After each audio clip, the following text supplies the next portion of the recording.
आवत ही हर से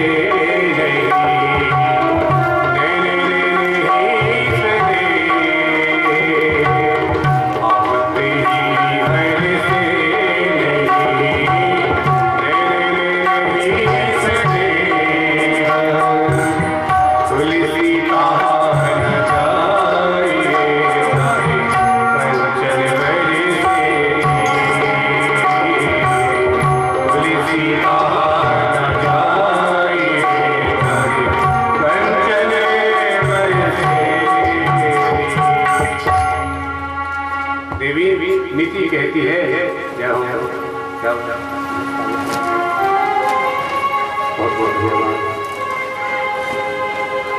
शास्त्र कहते हैं, नीति कहती है कि आवत ही हर से नहीं, नैनन नहीं स्नेह, तुलसी तहाँ न जाइए चाहे कंचन बरसे नीर। जहाँ पर किसी के आने से किसी की आंखें नम ना हो, मुख में प्रसन्नता ना हो, तो ऐसी जगह में यदि सोने की भी वर्षा हो रही हो ना, वहां पर नहीं जाना चाहिए। जहां पर किसी का कोई मान सम्मान ही ना हो, ऐसी जगह में बिल्कुल नहीं जाना चाहिए, चाहे वहां पर ऊपर से स्वर्ण की वर्षा क्यों ना हो रही हो। इसलिए देवी हम जानते हैं, हम वहां बिल्कुल भी नहीं जाएंगे। और देवी एक बात बताऊं, तथा विभिन्ने व्यथिति शिले मुखै शेदे पितानो हृदये दूयता स्वाना यथा वक्रदियां तिरुक्तिभिः दिवानिशं तप्यति मर्मताड़िका।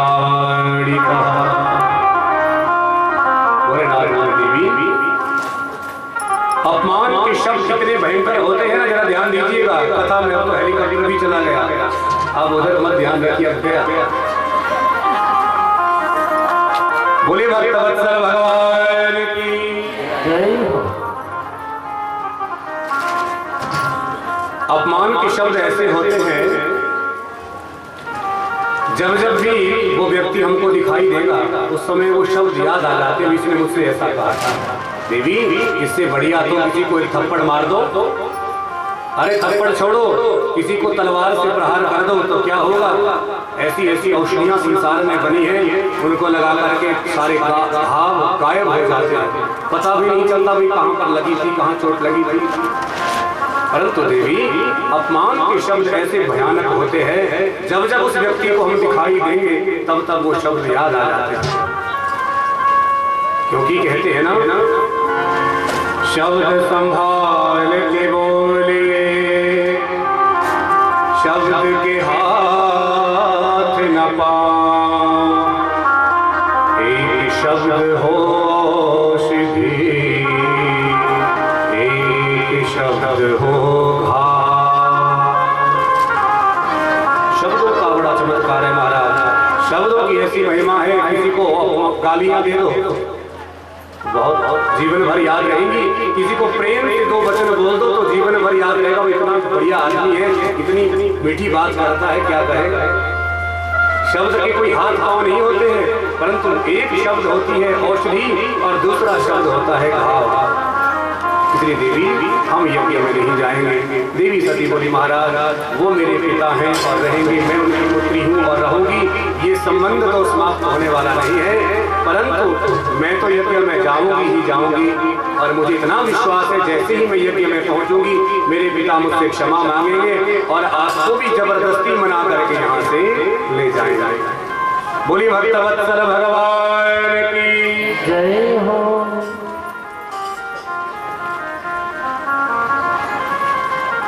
अब बाबा भोलेनाथ ने मन में विचार किया, लगता है होनी बड़ी प्रबल है। क्या मतलब? बाबा भोलेनाथ जानते हैं कि देवी सती यदि यज्ञ में जाएंगी तो हमारा अपमान वहां पर सहन नहीं कर पाएगी और उसी यज्ञ में अपने प्राण त्याग देंगी। तो इसीलिए बाबा भोलेनाथ भगवान शंकर उस मृत्यु को टालने का प्रयत्न कर रहे हैं। जब ऐसी स्थिति आ जाए कि मध्य तस्वीर करणीयम कि अब क्या किया जाए, तो जितना हमसे संभव हो उस कष्ट को टालने का प्रयास करें। तो बाबा भोलेनाथ ने भी यही किया कि मैं देवी सती को रोक लूं, ये यज्ञ में न जाए। परंतु अब तो जब सती ने प्रणाम करके यज्ञ की तरफ जाना प्रारंभ कर दिया, बाबा भोलेनाथ को लगा भाई अब होनी बलवती मालूम पड़ती है, होनी तो होकर के ही रहेगी। इसलिए अब व्यर्थ की शाखा बढ़ाने से क्या लाभ है? सोचा होई सोही जो राम रचिया